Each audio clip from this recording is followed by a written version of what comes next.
Salut les polémistes. Aujourd'hui une vidéo un peu spéciale puisque l'on va analyser des commentaires d'une personne suite à la polémique concernant Monsieur Zemmour et Madame Si. En effet, cette personne n'a aucun argument, mais essaye néanmoins de faire illusion.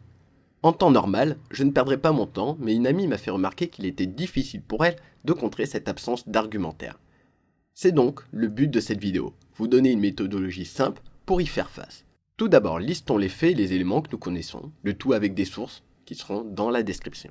Monsieur Zemmour dit et que normalement, chez moi, en tout cas depuis une loi de Bonaparte qui a malheureusement été abolie en 1993 par les socialistes, on doit donner des prénoms dans ce qu'on appelle le calendrier, c'est-à-dire les saints chrétiens.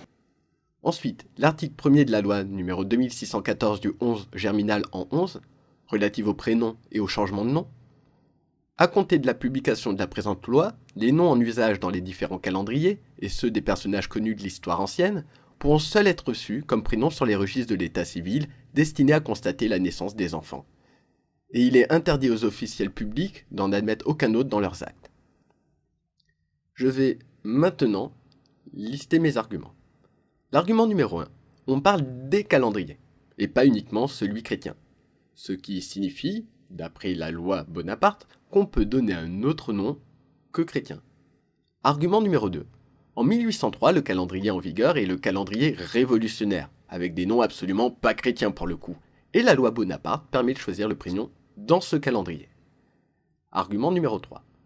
À compter de la publication de la présente loi, les noms en usage dans les différents calendriers, et ceux des personnages connus de l'histoire ancienne, signifient qu'on peut donner des noms de l'Antiquité grecque, romaine ou persane, donc des noms qui ne sont pas dans le calendrier chrétien.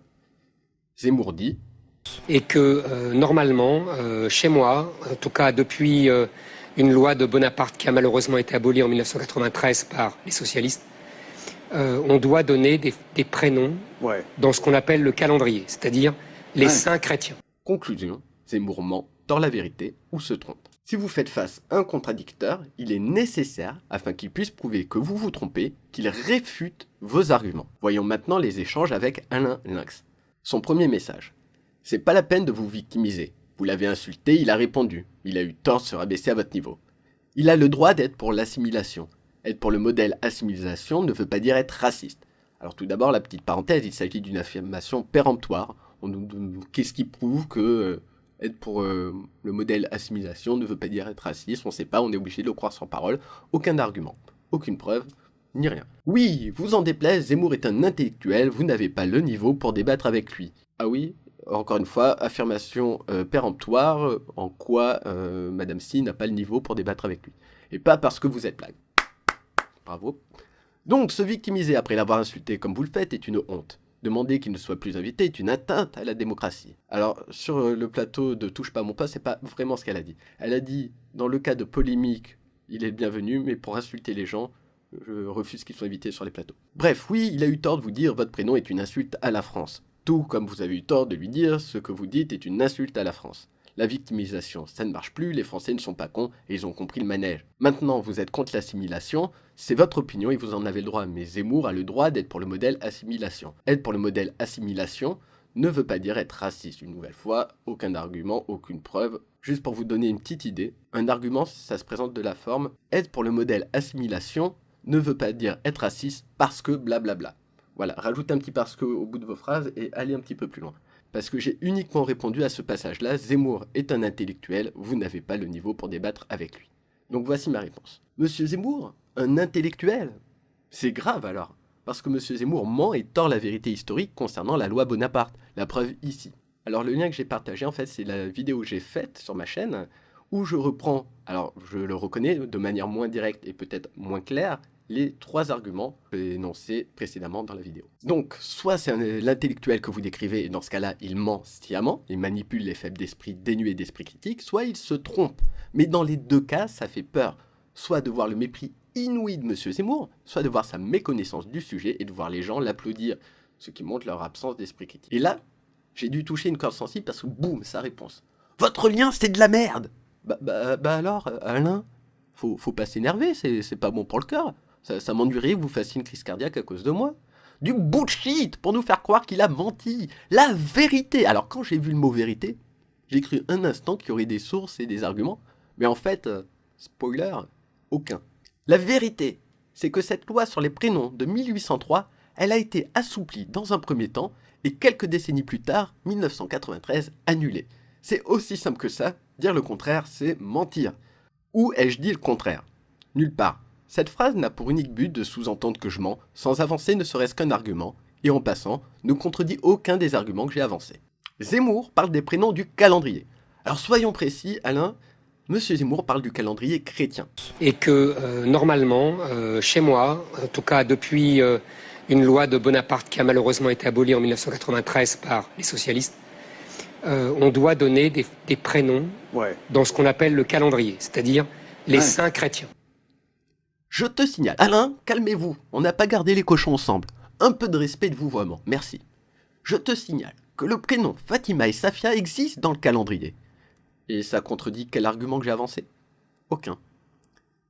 C'est tellement mieux de nous prendre pour des cons à des fins idéologiques, n'est-ce pas? Je finis en disant que ce débat sur les prénoms est stupide, car c'est l'arbre qui cache la forêt.